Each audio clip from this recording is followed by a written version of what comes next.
30 ноябрь бул жогорку кеңештин депутаттарын шайлоо күнү. Жакында шайлоо деп койсоңуз дагы. Жок, ага жетебиз. Жетебиз,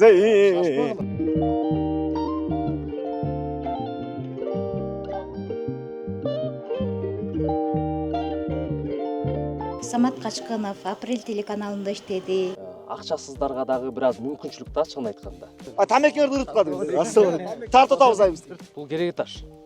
Керек этаж эки бөлүнөт. Астыңкы айыл, үстүнкү айыл деп. Дипломум да бар.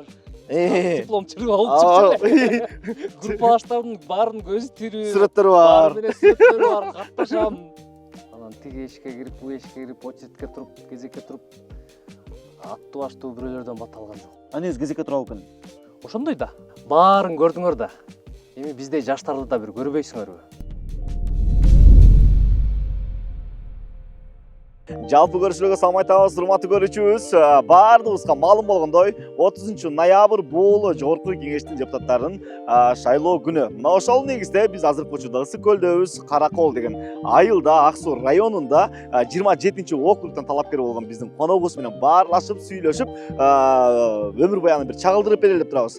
Биз коногубуз менен жолукканча, айыл аралаганча, көргөнчө, сүйлөшкөнчө, баарлашканча сиздерге кыскача айыл жашоосунда көрсөтөлү. Жүрүңүздөр, урматтуулар.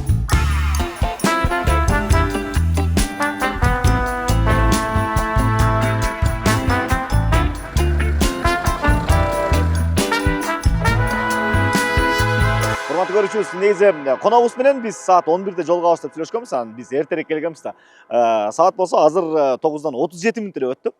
Дагы убактыбыз бар. Биз болсо айылдын жашоочулары менен, тургундары менен коногубузду тааныйбы, ал ким, бир аз суроо берип көрөлү деп атабыз. Коногубуз билбейт. Биз жөн отурбай тарта берели дедик да. Каракол айылына кирип баратабыз. Анан дароо кирер менен жандана түштү. Айыл тургундары отурушат. Мындай сонун жазуу бар экен. Эти жерде Каракол деген кызарып эле, алыстан эле көрүнүп турганда эмне кызарып атат дегем. Сонун жер экен. Ана аксакалдарыбыз отурат. Ошолор менен бир аз сүйлөшүп калалы. Салам алейкум. Ден соңуңуздар жакшыбы? Жакшы отурасыздар. Салам алейкум. Салам алейкум. Салам алейкум. Салам алейкум. Ден соңуңуздар жакшыбы? Силердики эң жакшысы ушул да. Айылдан ким келатат, ким чыгып баратат баарын билесиңер да. Биздики ошо да. Турмуш ошо кайда. Ортоңуздарга отурайын, уруксат болсо, ортоңуздарга отурайын. Малды ылдый айдайбыз. Анан отурабыз бир жерде. Последний новостьтерди угупчу. Келди, кетти, эмне болуп атат, кандай погода, чөп барбы быйыл, чөп жокпу, эмне кылабыз деген, ошо турмуш ошентип кетет. Антпесе болбойт да.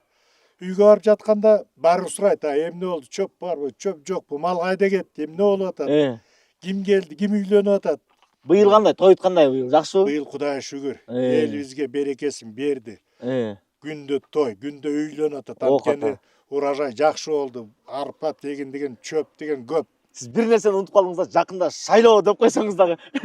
Жок, ага жетебиз. Жетебиз, Анан кийин ошентип, мындай да, элдин көңүлү ток болгондо анан кийин өтө жакты ойлойбуз. Шайлоо болуп атат. Эмне кылыш керек? Алар бизди кандай кылат?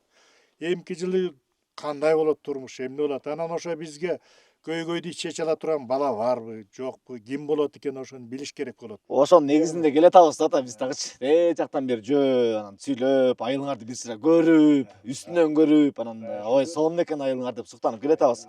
Анан силердин айылыңардан, силердин округтан, 27-округтан чыгып атпайбы талапкер? Чыгып атат. Биз ошол кишинин өмүр баянын бир аз чагылдырып кетели деп анан келгенбиз. Анан кирип баратабыз, бияктан дагы дүкөнгө кирели, бир-эки машина токтотуп анан алар менен да сүйлөшөлү депчи. Анан Самат Качкынов агабыз менен. Таанысыңарбы? Ой, тааныйбыз аны. Бу жерде өскөн бала, окуган, атасы маркум атасына тааныйбыз. Маркум атасы өзү афганец болчу. Бияка келип туруп сразу 89 келди го дем, по-моему. Мен уж точно унутуп калдым. Келип бу жерде Кашим Натыр болуп иштеди. Жакшы. Тиги Самат өзү бу жерден окуду. Бу жердик бала. Үлүш жери бар. Аки жакка кеткен жок. Барып келип турат, өзү иштеп атат. Билебиз аны. Шайлоого жакын эле келип алган жокпу? Жок, мурун эле келчү. Жазында келет. Бири. Биз менен эгин жерди айдайт, себет. Күзүнө келет чогуу биз менен жүрөт. Жайында жүрөт, суу карып жүрөт. Өзү билет көйгөйдүн бүт бар. Мага эмне жетпейт, ал өзүнө жетпегенде билет ошо. Ошо туура болот, ошо бала жакшы. Өзүн коет атат. Эми менин көйгөйлөр мен эмес, тигинде көйгөй болгон жетет. Эмне дегенде мына урожай аз болуп калат кээде, биздики рискованный зона дейт. Күн жааса Кудайга шүгүр, күн жаабай калса эчтеке жок. Анан ошо бала да өзү баштан өткөн да. О жерде биз жон терисине сезген, биз менен кетмен көтөрүп, күрөк көтөрүп жүргөн ал бала билет көйгөйдү. Бир топ эмети мына өзү деле журналист болуп жүргөн тияк биякка мына Ак Суу районуна келген сайын өзү кереге таштык да. Түбү. Анын аякка да жардам берип көйгөйлөрүнө эми жардам берген кандай?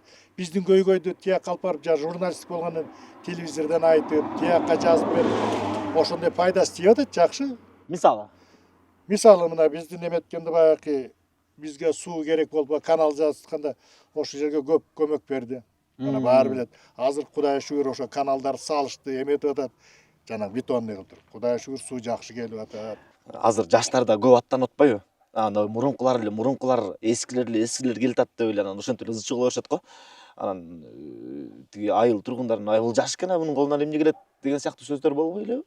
Жок, бул сурооңо мындай жооп берет элем мен. Анткени бул жаш болгону менен бул байкебиз айтып кеткендей, бардык нерсени жон терisi менен сезип биле турган боло болуп атпайбы? Кечөкүдөн эле мисалы үчүн, кечөкүдөн эле бир мисал айта кетейин, кечээ ден милиция болду. Мен ден милицияда чоң чогуш болду. Мен өзүм ардагермин. Майрамыңыз. Кечөөнүн майрамы. Ошол жерге барсак бир жыйында да бул жөнүндө, бул бала жөнүндө сөз болуп атат. Мен ыраазы болуп калдым. Бул баланы тааныйт экен депчи, ар жак бер жактан. Журналист да бул бала. Ошол. Буга жакшылыгын берип, аманесин болуп, ушу балабыз өтүп кетсе, ошо элдин көйгөйүн чечип берет го деген оюбуз бар. Эми чөнтөгүнөн чыкпаса да жеткизип чоңдорго тиякка. Ошолор да кайра ат караганга көмөк болуп, биздин көйгөйлөрдү чечип бергенге жакшылык болсун. Иши ийгиликтүү болсун, жолу ак жолтой болсун, ден соолуктуу болсун. Ошо ойлогон оюна жетип, бүт бара актарсын. Амин. Кудай жакшылык берсин. Жакшы отурула ата. Айылдан ким жумушка кетип атат, кайра ким жумуштан келет атат, бу жерде отуруп, бираз бизди бекерчи экен деппи? Биздики мындай, бул жер остановкада. Элди узатабыз, тозуп алабыз, мына келип токтоп атат. Салып ийебиз. Бир мына ушу баланын да көйгөй айта кетерди. Биз жакка маршрут ошо бала ошо айтып атып, Самат. Мына маршрутка өзү күнүнө 6 жол жүрөт. Саат сайын жүрүп турат. Мына көрдүңөр, жол. Сөздү көтөрүп эле, өз жасабаста келип идеяны берип кеткен жакшылык момундай болот деп. Мурун бир эле жол жүрчү. Азыр 6 жол жүрүп атат. Нормально. Журнализм деген ушу. Бир айта кетчү нерсе да. Башталды. Азыр эми заман башка болду. Ажообуз башка киши, иштер жакшы жүрүп атат айылдарда. Илгери мындай, мисалы үчүн, могу Саматтар жаңы иштеп баштаганда онда асфальт жок эле да. Башка бийлик болчу анда. Ошондо эле ушу жолдордун ремонтуна, бул байке айтып атат, ушу маршруттарга ошондо эле ушу баланын салымы көп да. Жаш экенине карабай. Жаш экенине карабай. Анда бул бала бир эмес, 2 жогорку билимдин ээси болуш керек менин билишимче. Ооба, 2. Астынан сурайбыз. 2. Анан ушу жаш кезинде айылдан эле айылга келип, айылдын көйгөйлөрүн тартып эле сюжет тарткан ошондо. Айыл турмушу жөнүндө. Интернеттен көрдүм, ооба. Айылды көрдүм, ооба. Эми жакшы отурула аталар эми. Бар болгула. Биз эми акырын жылып берели. Ооба.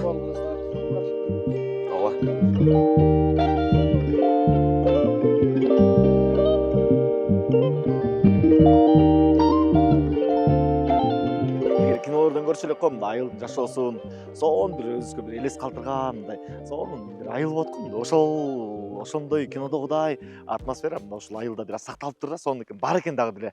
Көп жерге барсаң тосулуп кеткен, жабылып кеткен, кошунасын көрбөйт ушундай го. Биякта болсо мындай сонун экен. Айылдын тургундары да салам алейкум деп ары өтүп эле, бери өтүп эле учурашып элечи. Магазин кирип чыгалы отосуз.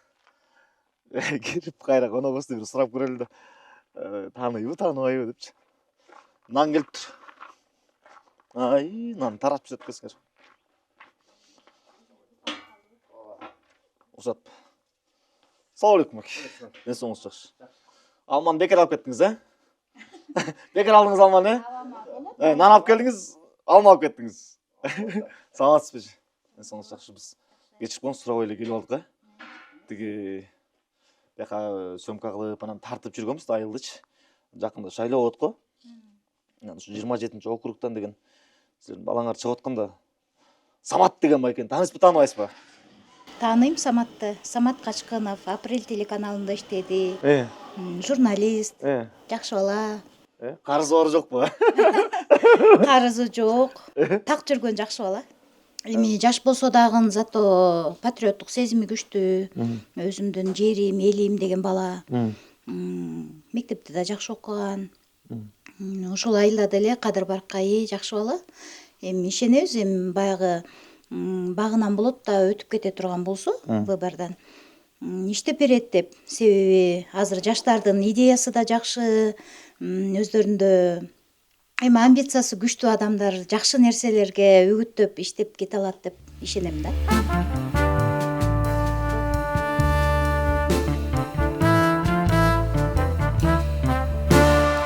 Коногубуз менен баарлашалы. Мынакей коногубуз да келди. Ассаламу алейкум байке. Ден соолугуңуз жакшы? Аман эсенсизби? Ден соолугуңуз жакшы? О, ушундай болтпойбу байке? Кичине мындай даярданып алып. Аябай күйүп калыптырсыз байке. Ой, биз алма жедик байке. Биз айыл тургундары менен сүйлөштүк, анан ошентип убакыт биз эртерээк келгенбиз да. Анан 11ге жолугабыз деген үчүн сизге чалган жокмун. Анан азыр 11-де мектепте жолугабыз деген үчүн сиз да келип калбадыңызбы? Бат эле. Тиги маектешели байке. Onu biraz çeşit, biraz nemet koyuyorum ben. Az eldir görse de işte kollek Erteleme. iyi de oldu değil. Эртелеби? Eldi fikrimen, oymen eseptiş kerek. Бат элеби байке? O az batayım açtı. Бир жакка барабызбы, машинадан элеби? Kanday deseler, şu şekilde. Кийине аласың.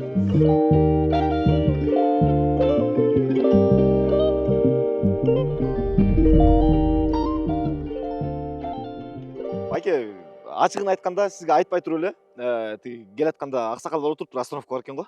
Пусть говорят да. Пусть говорят да. Пусть говорят да. Ал жактагы кишилерден бир аз сүйлөшүп баарлашып отуруп калдык. Сиз жөнүндө сурап калдык байке. Тааныгандар барбы экен? Тааныйбы экен бул кишини депчи. Анан ким менен маектешип атабыз?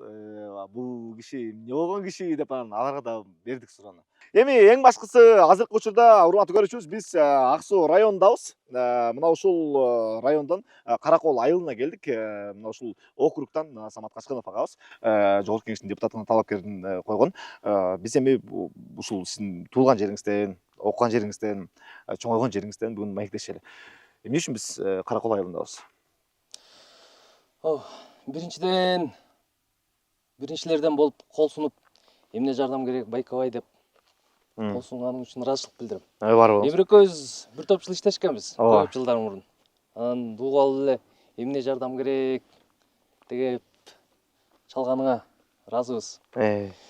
Экинчиден өзүм тосуп ала албай калдым. Ар жак бер жак жолугушуулар болот экен. Ушундай экен да. Көрсөңбү. Өзүм биякта жүрүп атам да азыр. Анан шаарга кел дейсиң, шаарга барсам дагы иштер менен барып, убакыт да тар болуп калат экен. Анан бир жолу кенен кесири убактың болсо, мүмкүнчүлүгүң болсо айылга келип кетсең, эми кантсе да бул жер өзүмдүн туулуп өскөн жерим десем болбой калат. Бир аз окшошпой калат. Өскөн жерим да. Негизи өзүм Каракол илгерки аты Буржуайскийде төрөлгөм. Бияка кийин эле келип отурукташканбыз. Отурукташып, бул айыл Каракол. Каракол совхоз десең, бул райондо. Толук. Анткени Каракол шаарына үндөш болуп атпайбы? Анан Каракол совхоз деп коюшат. Бул убагында борбор болгон экен да, бир канча айылды бириктирген совхоздун борбору болгон экен. Анан ошон үчүн анан Каракол совхоз деп көптөр билет. Чоң айыл болчу, орус айыл болчу. Мына ушул мектепти бүткөм. 1 класстан 11 класска чейин. Николай Островский атын алып жүрчү, кийин Аман Айтбаев болуп өзгөрүп. Негизи орус мектеп бул башынан. Мен жаңылбасам, эң биринчи кыргыз класс 2000 бизге чейин 2001-жылы бүткөн. Кыргыз класс. Биринчи. Тек гана орус тилинде озанчу бул мектептин окуучулары. Ошол бул менин айылым. Бир аз тааныштык дейсиң, мында кыдырып көрдүңөрбү? Кыдырып көрдүк. Алмасын жедик айтып атпаймынбы бек, алмасын жедик. Айылдын тургундары менен учураштык, баарлаштык. Анан алар айтышты да. Мен эми сизди баягы журналист катары таанычумун байке. Анан ал жактан да мага үйрөтүп калган, акыл көрсөтүп, жол көрсөтүп, Эмир ай мындай кыл деп айтып калган сөздөрүңүз бар эле. Алардын баарын билем байке. Анан менден деле бирөө сураса дароо ошолорду айтып берем. Бирөөгөчү. Ушундай кылыш керек деп. Эми аны сиздиңиз өлө кыйын болбой эле койдум менде. Жакшы. Пайдасы тиеп атпайбы анын. Анан журналист катары көрүп атсак, айылга келсек, айылдын тургундары айтып атты. Ой, ал деген моякта эле жер айдап эле жүрөт ал. Жазда күзүндө ушакта эле жүрөт, тиги суунун тиги келишине, автобустун жүрүшүнө, жолдун могул жакта жакшырышына айылды тартып атып, анан ошол көйгөйдү көтөрүп атып, анан ушул маселелерге чечкенге жардамы тийген дейт да. Ошондой болду беле байке. Көп киши шаарга күн болгондо шаардык болот эмеспи? Мени деп койт баягы. Ичимде мен айылдык эле баламын да.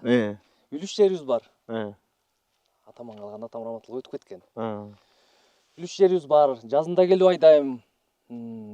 Жайында кадимкидей эле чөпкө келем. Баягы эс алып кет деп чакырышат го. Ошол маалда чөпкө келем. Күзүндө ору жыюуга келем. Кайсы тракторист, кайсы комбайн жакшы жабат, кайсы трактор жакшы айдайт, солярканын баасы канча. Анын баарын билем. Быйыл ким түшүмдүүлүк жагынан ким рекорд койду. Айыл менен байланыш жакшы. Мактангандык эмес, ушу айылда эле жүрөм.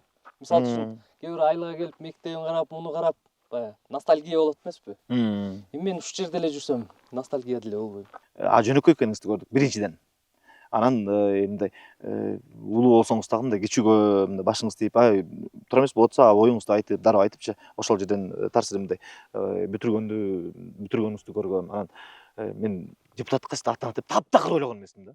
Анткени мындай эме аралашып эле жүрдүм. Мен ойлогом да, депутатка аттанат десе эле ал акчалуу киши деп элечи. Менде ошол нерсе калып кеткен да.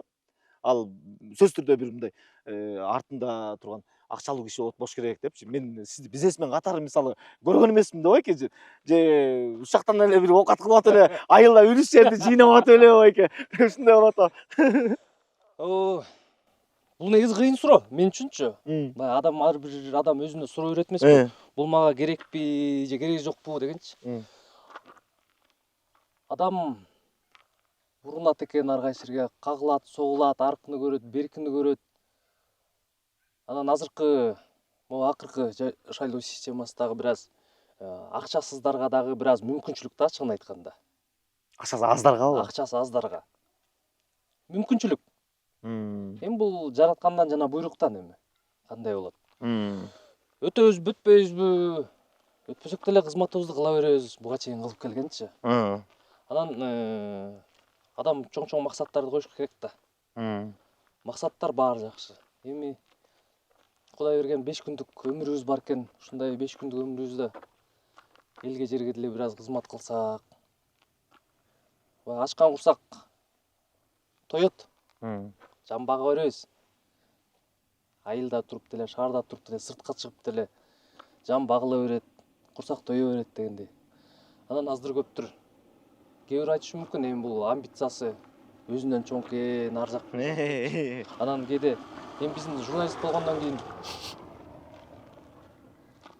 жогорку кеңешти карап туруп анан кимдер бизди башкарып атат деп ойлойт экенсиң да. Эми мен деле татыктуумун, мен кыйынмын дебейм, эми тажрыйбам Кудайга шүгүр. Эми ар жак бер жакты аздыр көптүр өзүм салымды кошуша алам деп ишенем.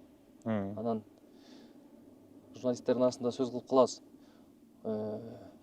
Бул чакырылыш мурункудан да жаман экен. Эми жаман дегенде кандай? Деңгээли төмөн болуп кетти. Мындан жаман болбойт го деп карап отурсаң, акчалуулар, эки сөздүн башын бириктирип сүйлөй албагандары келип атат. Эми айылда деле канча шайлоолорго катышып эле добуш берип шайлап жүрөбүз. Эл байкуш деле ишенчек экен да. Канча депутат шайланды, канчалаган кишилер кетти. Бир басып келген жок да, сөздүн ачыгы. Эми сен деле айылдын жергесиндесиң да. Кайсы депутат келет? Чанда эле да. Баягы сыналгыдан телевизордон эле көрөбүз, бакылдашат. Бул негизи бул сурооңо өтө эле татаал да, мындай ой менен кыйратам, жыргатам, мен мындайым, тигиндейм деп. Эми үгүт башталганда ошонун баары чыгат да. Ооба. Мен тек кана өзүмдү сынап көрүүнү чечтим биринчиден. Экинчиден аз болсо дагы маселе көп дейм Кыргызстанда. Мыйзамдар бар, жазыла элек, көп нерселер бар. Саясатта жүргөндөр жолун табышат экен да. Эми акчалуулар келет, акырын тымызын сүйлөшүүлөр болот, айылдын активисттери менен, катталар менен сүйлөшүшөт. Ой, муну кылып берем, ушундай добуш алып бергиле, айылыңар менен алып берсеңер спорт аянтчасын куруп берем, балампастан деп көрүнгөн убадаларды беришет да эми. Акчалуулар акчаларын таратып атканын эми эле угуп атабыз. Азыр миң агитатор жалдаса болот. 1000 агитаторго мисалы үчүн кече кулагым чалып калды. 30 000 сомдон берип, сен 50 голос алып келесиң. Окута. Деп эле агитаторлорго талап коет. Эми талап агитаторлорго талап коюлат дачы. Иштеп бер, мени үгүттөп бер деп коет. А тигилер акчасын берип туруп эле момча киши сенин мойнуңда. Анан шайлоонун жыйынтыгы менен карайбыз деген ошондой болот. Талаптар менен жөнөтүп аткандан угуп калдым эми. Эми бул саясатта. Шайлоодо ар кандай нерсе болот, манипуляциялар болот, куруу убадалар болот, салып берем, куруп берем дейт. Дагы бир айылда кече конокто болдук. Бир талапкер айтып атат, биздин айылга Wi-Fi киргизип берген, ушуну шайлайбыз. Ошондойлор да бар. Ошондойлор. Анын бир айын төлөп берген дегендейби? Жакшы. Баягы шайлоону үстүн түртөн чагылдырып жүрүп эле баягы ичкисин билбейт экенбиз да, эми көрүп билип атам да.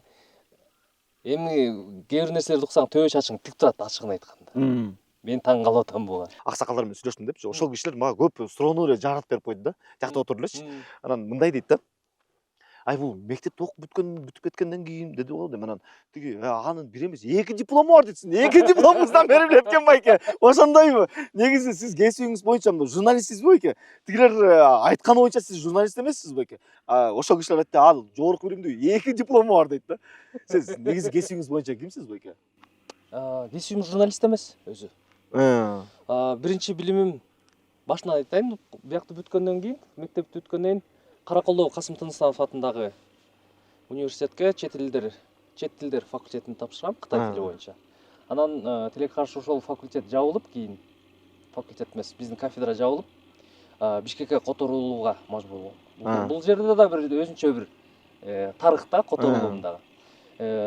Айтылуу жазуучу көзү өтүп кетти ал кишинин. Аман Саспаев деген менин агайым болгон. Билесиң да. Ооба. Ошол киши менен агайым эле, ошол киши жетелеп барып, Бишкек гуманитардык университетине ректорго кирип, могу бала окуйт. Деп ошол киши ошол жака которуп, сен ошол жака окушуң керек деп ошол киши жетелеп барган. Эми айтсаң, кээ бирөө ишенбеши мүмкүн. Ошол киши Аман Саспаев деген киши мени маршруткага салып басып алам. Алып барып ректорго тапшырып, ушуну окутасың ушул жерге деп. Ал кадыр-баттуу кишилер да. Ошол агайым мени ошол жака тапшыртып. Тапшыртып, ошол жакта окуп бүткөм. Бул биринчи билим. Кыргыз-Кытай факультетин бүткөм. Дипломум да бар. Диплом чырып алып жүрчү. Группалаштардын баарынын көзү тирүү. Сүрөттөрү бар. Сүрөттөрү бар, катташам. Диплом. Шерине жешпесек дагы телефон аркылуу сүйлөшүп турабыз. Ал далилдерим бар дегендей. Экинчи диплом Тышкы иштер министрлигине караштуу дипломатиялык академияны бүткөм. Эл аралык мамилелер. Магистр. Эл аралык мамилелердин магистрымын. Анан кесибим боюнча иштейин деп көп аракет кылдым. Азыр эми билбейм, азыр деле ошол болсо керек. Убагында акча сурачу эле. Тышкы иштер министрлигине канча чуркадым. Акча да өлө туруп алышчу. Анда каражат жок. Ошол цифра так эсимде. $4000 сураган. Кайсы? 2011 болсо керек. 2010-2011. Анан ошентип ары кагылып, бери кагылып жүрүп, анан журналистика тармагына келип, 5-канал дүркүрөп турган убагында келип, ошол жакта үйрөнүп, устаттарым Алмаз Турдумаматов, Кундуз Азарбековалар, журналисттер, кыйын журналисттер. Ошолордун кол алдында тарбияланып, ошентип анан журналистиканын тузун билесиң да. Сазын билесиң, кирип кеткенде чыга албайсың. Ошо менен ошол жакта калып калдык. Ошол күнүн ушул күн. Ооба. Анан журналистиканы окуй эле кантип журналист болушат деп көз суроо берет. Журналист дос тааныштарым бар. Журналистиканы бүткөн эмес, башка кесиптин ээлери, бирок журналистикада өзлөрүнүн ордун таап жакшы иштеп жүрүшөт. Бул жерде сиз ошол өскөнсүз, туулган эмессиз. Бирок туулган жериңиз Кереге Таш деген айыл экен да? Жок. Каракол шаарында төрөлгөм. Төрөлдүңүз. Канча бир жылдан кийин бияка отурукташып калганбыз. Ата журтум Кереге Таш деген айыл. Алда бир керемет жер.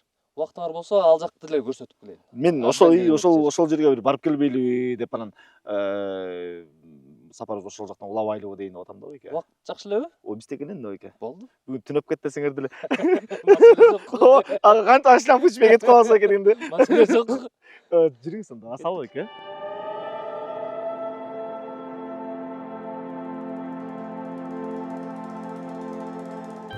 Айылга бараткан жол эми азыр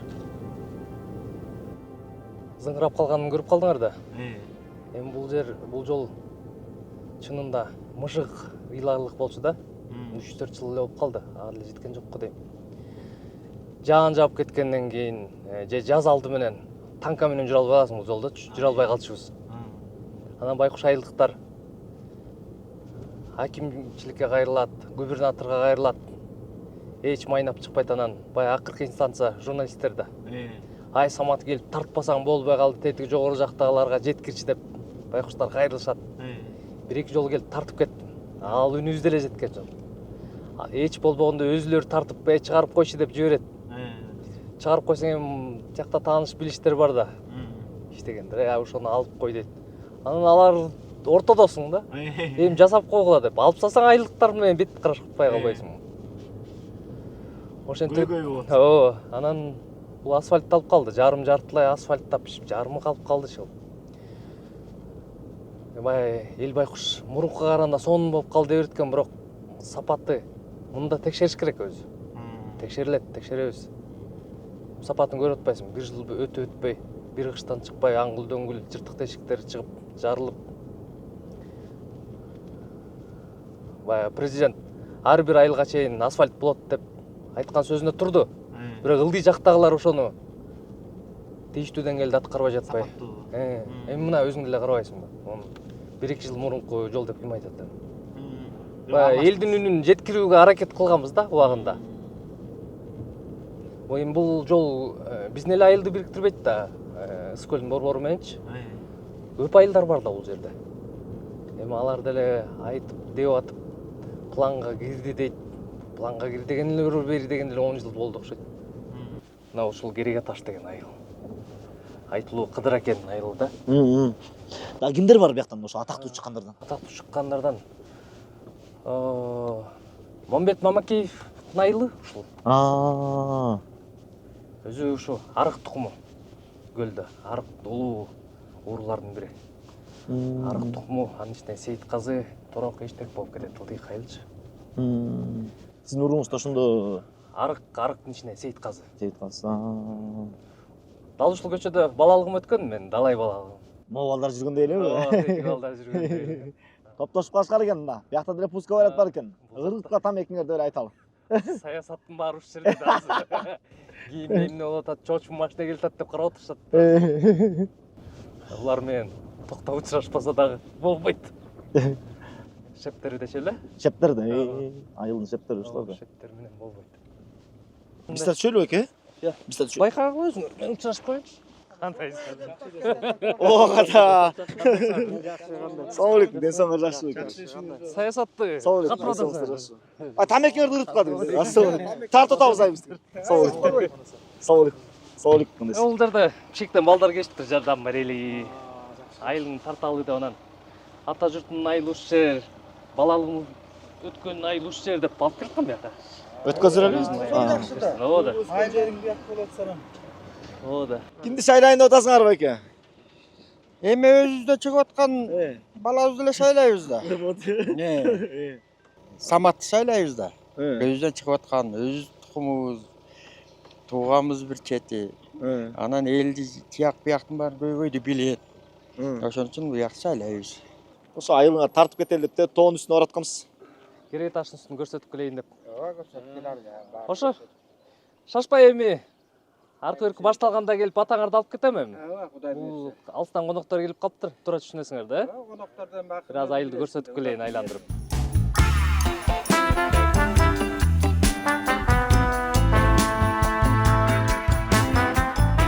Жол жүрүп келатканда чөкөндө. Аны деле көрбөйсүңбү, тияктан кетип бара туруп, бияктан келе туруп, үстүнө чыксак, бул алаканга салгандай көрүнөт экен макеттин баары, э? Айтып бербейсизби? Бул кереге таш экен. Бул кереги таш. Кереги таш эки бөлүнөт. Астыңкы айыл, үстүңкү айыл депчи, тиги Жолдонбу? кара жол бөлүп турат. Биз азыр ошондо тиги Каракол айылынан келдик да. Тиги Аркөт дегенди көрүп атасыңбы? Жанындагы Орлиный айылы.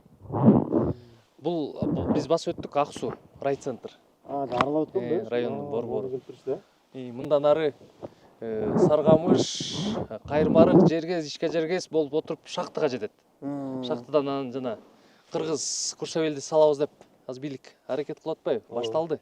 Баягы лыжный база салабыз деп. Ушул жолду кеңейтип анан ушундайына кетет да. Анан бул круговой айланат Ак-Суу районунчу. Мындайынан Каркырага чыгып кетсе болот. Биягы. Мындайынан Саржазга чыгып кетет жол.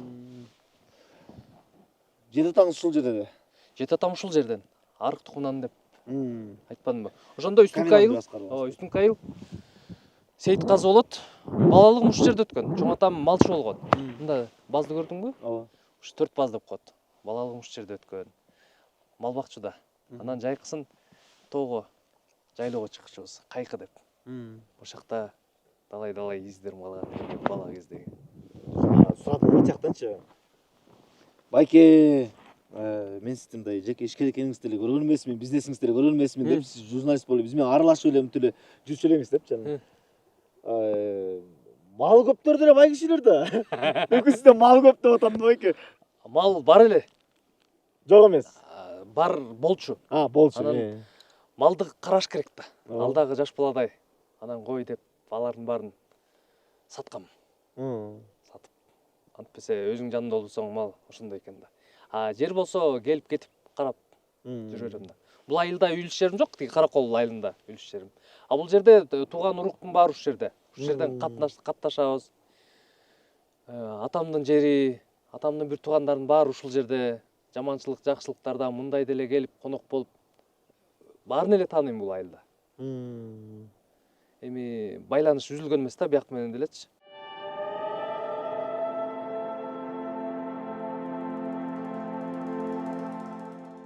Негизи байке бата алган жакшы го экен, негизичи. Айрыкча ушул шайлоодо бата алганды бир өзгөчө бир башкача мындай жагынан көрсөтүп коюшту го. Ой, бул тигинден бата алып шайлоого аттанып аттыр, мындан бата алып анан шайлоого бараттыр дегенчи. Эми соц тармакта ошол Facebook, Instagramда аябай эле бул кенен жайылды го. Ошол эле суроо да байке. Кимден бата алдыңыз байке? Ким бата берди сизге дегендей. Мен болгону тууган уруктан элден бата алдым.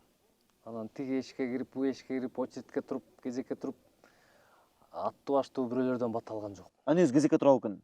Ошондой да. Саясатта ошондой. Тияктын батасын алып чыктык деп анан аттанышат да. Болбосо үн катышпайт да. Балык болгон депутаттар ошол эле. Ал батасы жок да. Болбойт да. Бирок эми бул шайлоодо батасы атасы жок.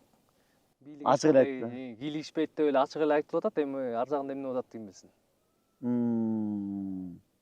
Буга чейинки кылган эмгектериңизден да байке. Жогоруда бир аз сөз башталды. Ошол боюнча сөз кылыш керек го. Батаны эсиңен албасаңыз байке туурабы? Анан же бир чоң ишкер болбосоңуз.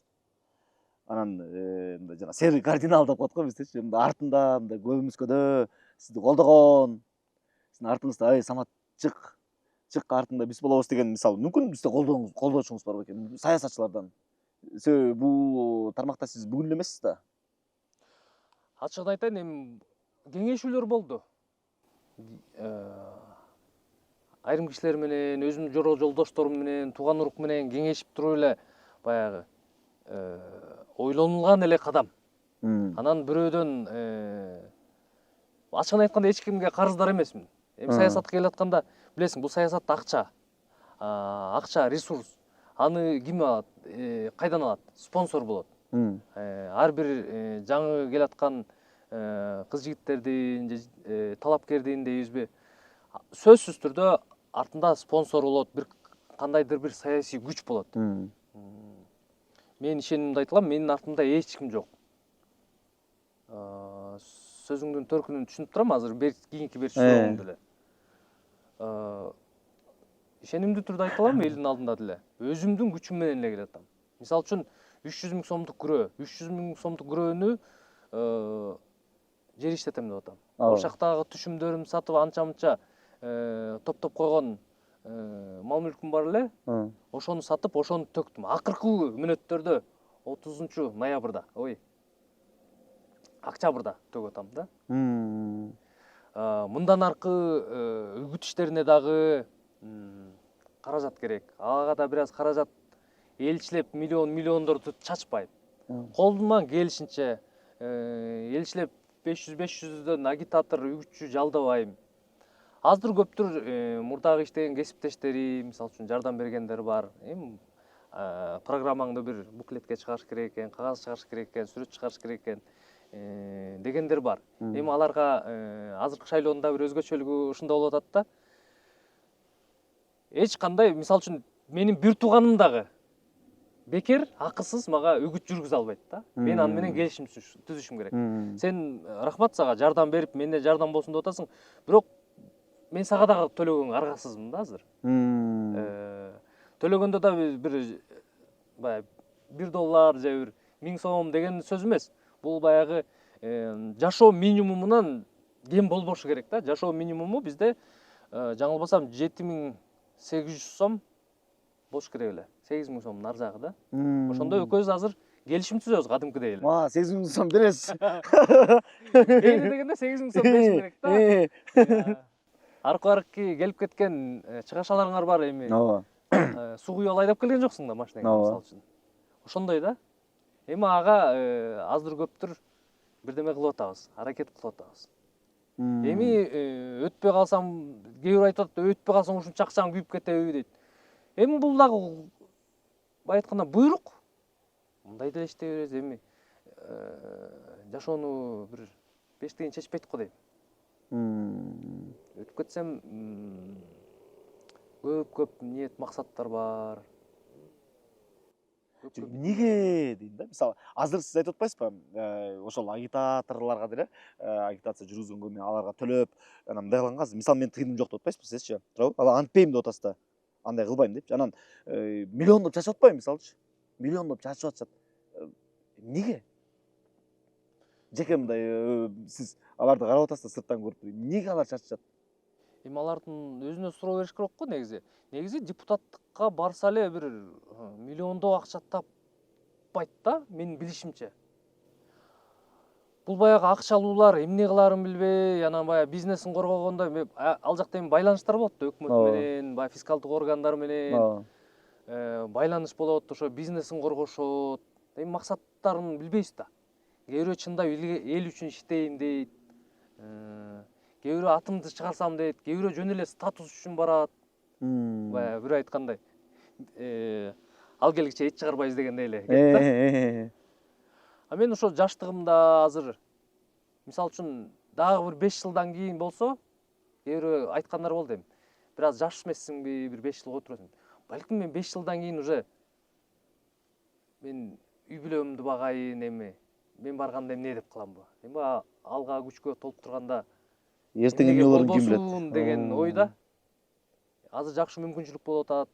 Азыркы бийликтин деле саясаты, жүргүзүп аткан саясаты, кылып аткан иштери дейинчи, көзгө көрүнүп атат. Эми экономика өсүп атканы бул факт. Туурабы? Жолдор, инфраструктуралар, социалдык турак жайлар курулуп атканы бул көзгө көрүнүп атат да. Ошол жагынан колдон буттанылып, чечилбеген маселелер бар. Эми бийликти мактай бергенде эле болбойт. Бир бетке элечи. Албетте кемчиликтер болот. Бирок ошол эле кезде алар көрбөгөн, алар байкабаган кемчиликтер да болуп атат да. Мисалы үчүн жерлерде маселелер бар. Аны көтөрүчү киши керек. Баары шатырата кол чаап отура берсе да болбойт да, туурабы? түрдүү пикирлер болуш керек, жаңыча көз караштар менен караш керек. Мисалы үчүн карасаңыз, кран бир жүктү көтөрөт.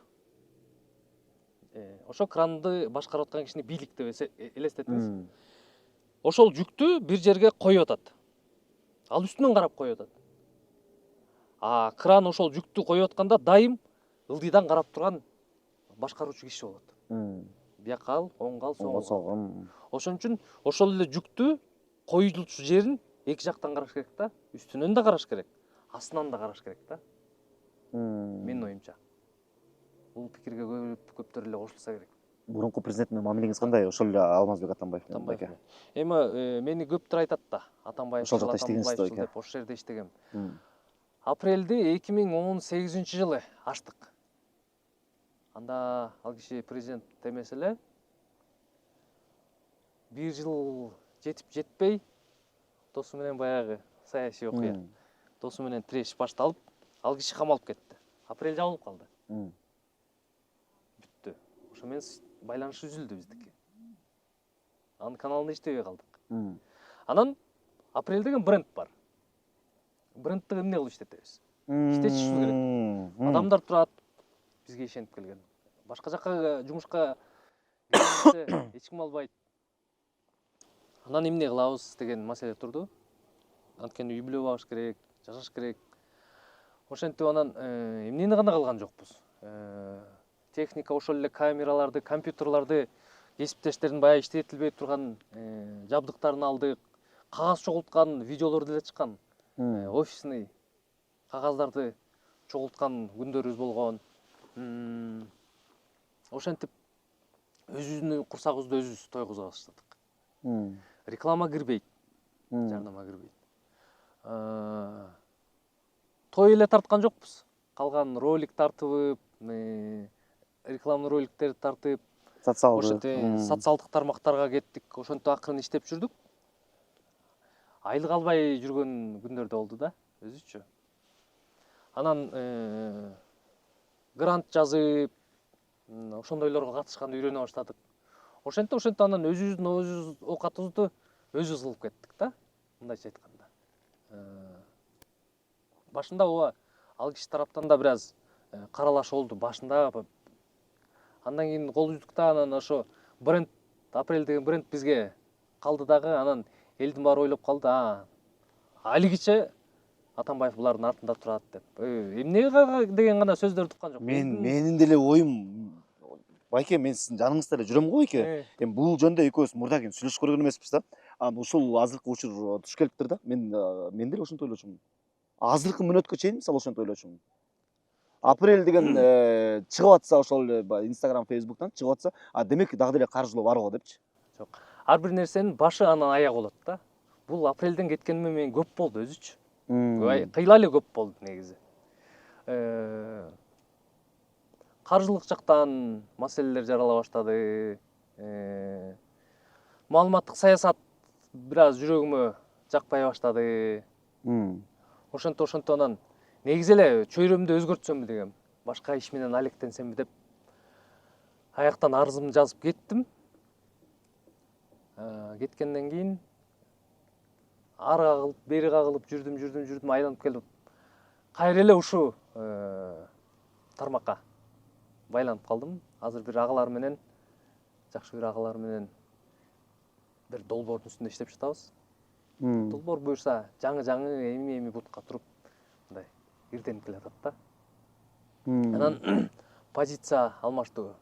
Позиция кандай алмашышы мүмкүн? Кээ бирөө эми биздин саясаттын табияты өзгөчө, кыргыз саясатынын табиятында кайсы бийлик келсе эле жармаша бермей бар. Муну четке кага албайбыз негизи. Элдин баары жокко чыгарбайбыз. Анан бийлик келет кетет. Мамлекет эл калат да. Туурабы? Анан мамлекет үчүн бирдеке жакшырсын деп далалат болуп атса, колдон буттан алып, туура эмес болуп атса, туура эмесин айтып турганга дагы киш керек го дейм. Кандай дейсиң? Эмне үчүн да байке? Самат Качкановду мисалы шайлаш керек. Мындай шайлоого аттанып аткан, мен неге шайлаш керек деп мындай өзүңүзгө бир суроо көрдүңүзбү?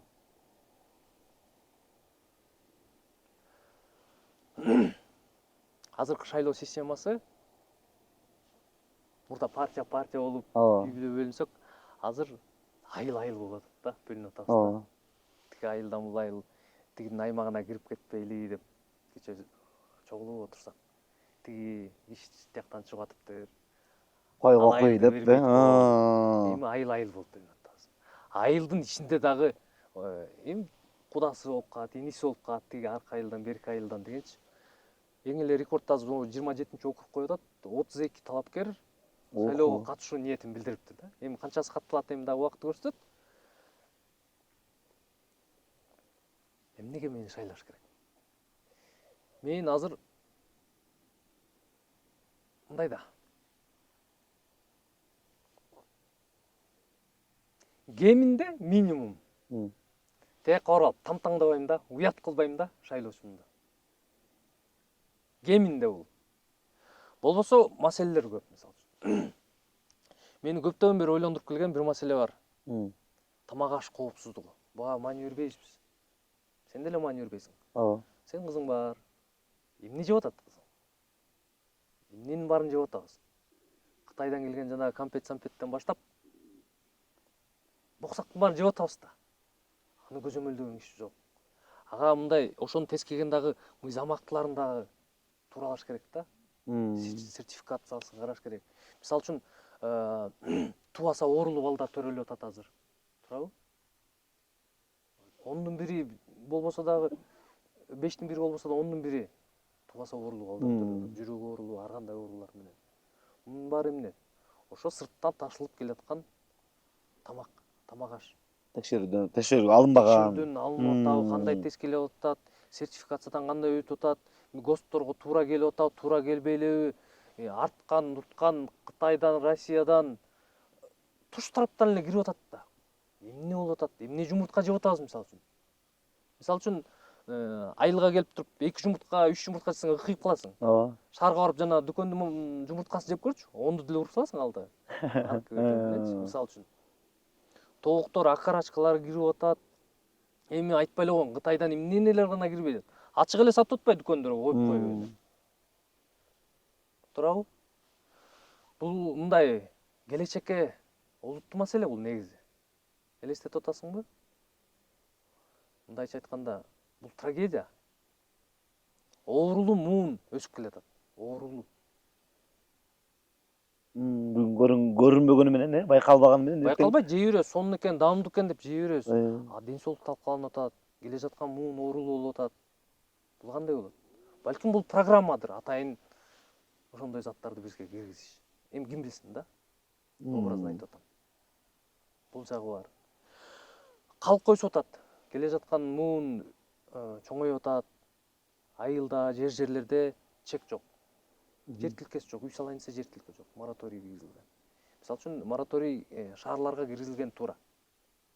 Айылдарга эмне кереги бар да? Мисалы үчүн айылдарга өсүп келаткан муунга деп чектер каралыш керек, трансформацияланыш керек жерлер. Айыл өкмөткө караштуу жерлер бар да.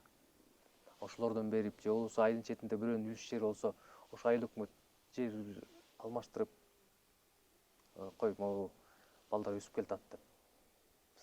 Мисалы үчүн кече эле биздин айылда 3 үйлөнүү үлпөт той болду. Эми алар ата энесинен бөлүнүп жашаш керек да. Эмне кылат? Турайын десе ата энеси менен жашай албайт. Айылдын четине үй салайын десе тилкеси жок. Эмне кылат? Миграция. Шаарга кетет. Туурабы? Медицинаны вообще айтпай эле коелу. Кокуймо айылдан азыр бирөө ооруп калса, каяка барат? Областной ооруканага барат. Областной оорукана Бишкекке баргыла дейт. Анан салпактап кыргыз анан баары Бишкекте жүрөт. Торпогун сатып, картошкасын сатып, эгинин сатып, акчасын көтөрүп алып. Журналисттик жолуңуздагы сизге болгон чалуу, же коркутуу, үркүтүү, эми ошол жана деле айтып атабыз го, мисалы сиз көбүнчө мындай чукуп айтып, сөөгүнү жеткизе айтып анан болду беле байке? ошо чукуп айтасың, жеткире айтасың, чучукка жеткиресиң дейт. Эми бул жөн эле кесибибиз да. Мен андай деле сезбейм, бирок ошондой коркутуу үркүтүүлөр ар бир журналисттин башына эле келсе керек. Өзгөчө 2017-18 жылдары көп коркутуулар болот. Үйүңө жетпей калба деген.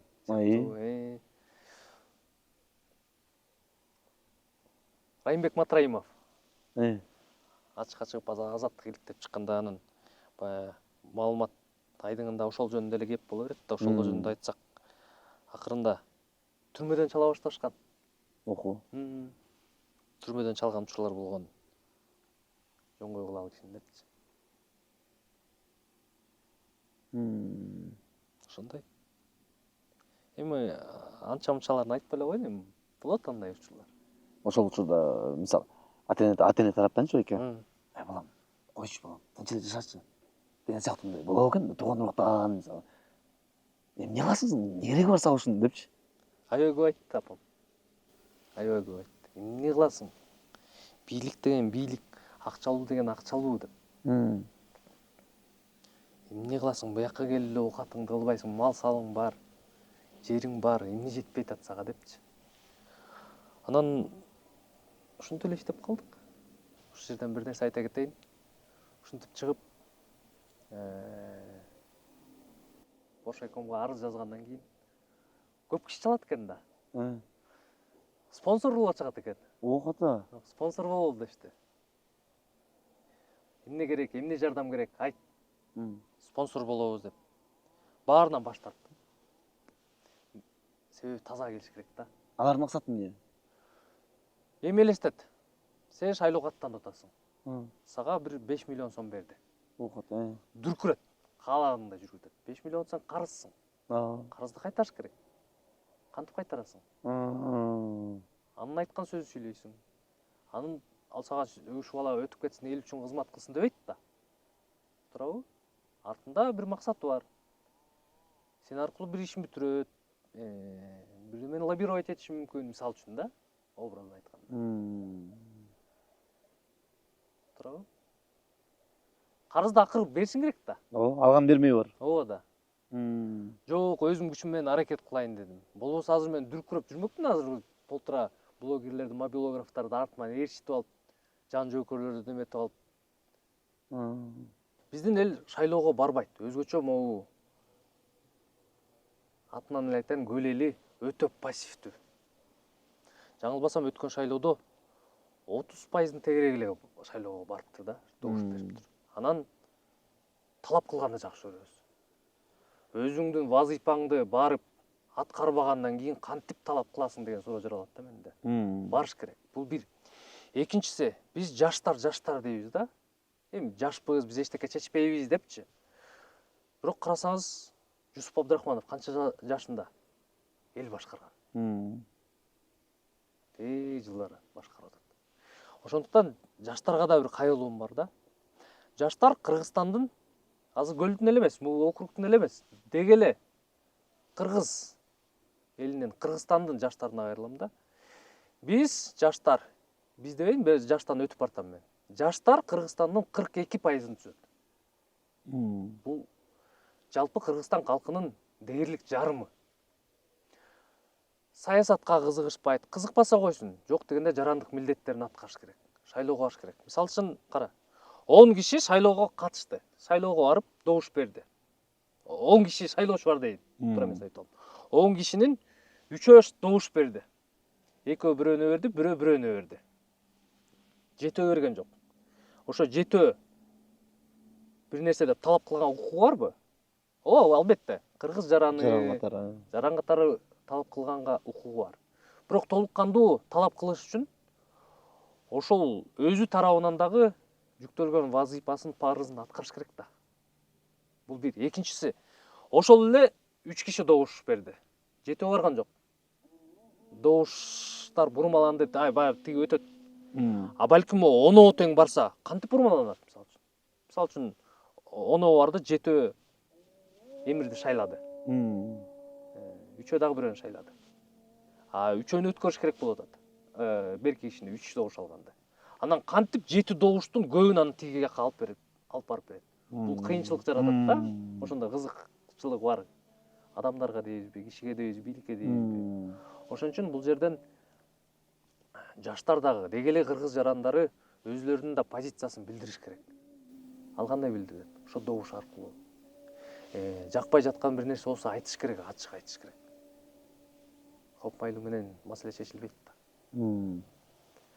Ошол. Мени шайлагыла деп айтпайсызбы? Эми эл тараза, эл сынчы. Жана жогоруда айткандай эле кеминде уят кылбайм да. Барактан сөз окуп, анда эжелеп окуп, ушундай жүрөт го. Сөздүн башын бириктире албагандар. Балык депутаттар өтүп кетип атат. Азыр көрүп атабыз, ушундай депутат бар беле? 5 жылдан кийин, 4 жылдан кийин. Кеминде уят кылбайм деген максатым бар. Анан каяка келем? Ушул эле өзү жериме келет. Анан эртең эле каалабайм, баланчанын баласы тигинте отуруп эле келди, тигине шайлап жиберди эле. Бул оор сөз да. Азыр сөзгө маани бербей алганбыз, бирок сөзгө сыныш. Илгери билесиңерби? Сөз үчүн чоң-чоң согуштар чыгып кеткен да. Азыр айта берет, кала берет. Шоп атсаң деле баары бир быш этип койбойт. Мисалы айтсаң делечи. Бет табак болуп калды да. Өзүңдүн алдыңда, элдин алдында бир аз жоопкерчилик болуш керек. Бир аз намыс болуш керек. Ошол жок болуп атпайбы? Ийгилик беке. Элге тикелей карап алдыда кайрылуу кылаттырмын эми. Бирок азыр сен аркылуу үнүмдү жеткирип алсам, ошо жетишти болот. Мисалы үчүн 5 киши көрүп ушуну түшүнсө, Чоң жеңиш. чоң жеңиш. Өтпөй калсам деле ага деле кайылмын. Демек эл тандоосу ошондой болот. Эл кандай чечсе ошондой болот.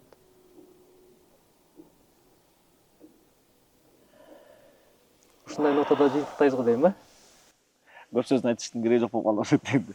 Урматтуу биздин көрүүчүлөр, биз менен ушул убакытта бирге болуп, ошол эле учурда жөн эле көрүп койбой, өзүңүздүн оюңузду комментарийге жазып, ой пикир калтырганыңыз үчүн да баардык ой пикир үчүн ыраазычылык билдиребиз. Ошол эле терс болсо, ошол эле оң комментарий баардыгы үчүн.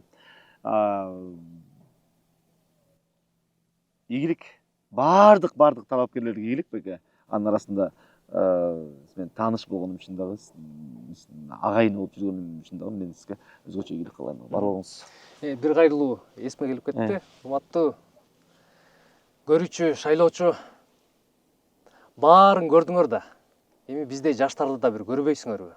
Чаап көргүлө да. Жыйынтыктайбыз, урматтуу көрүүчүбүз. Кийинки берүүдөн көрүшкөнчө амандыкта баардыгыбыз дени сак жолугушалы, пикирлешели, маектешели. Бар болуңуздар.